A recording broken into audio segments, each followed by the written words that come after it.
ஒரு வீட்டில் நல்ல மனசு கொண்ட ஒரு எலி இருந்தது.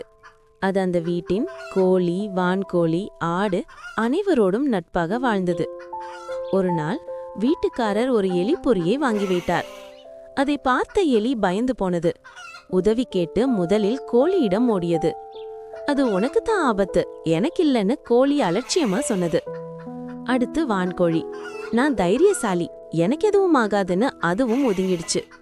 கடைசியாக ஆடு, எலிப்பொறிக்கெல்லாம் நான் பயப்பட மாட்டேன்னு அதுவும் உதவ மறுத்தது.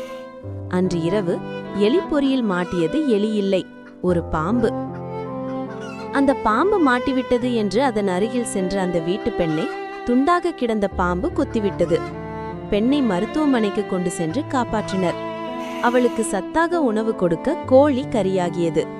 அவளை பார்க்க வந்த சொந்தங்களுக்கு விருந்துக்காக வான்கோழி பலியிடப்பட்டது. சந்தோஷத்தில் ஊருக்கே ஆடும் விருந்தாக்கப்பட்டது. அப்போது எலி புரிந்து கொண்டது, இன்று அடுத்தவனின் பிரச்சனைன்னு நாம் ஒதுங்கினா நாளை அது நம்ம கதையாவே மாறும்.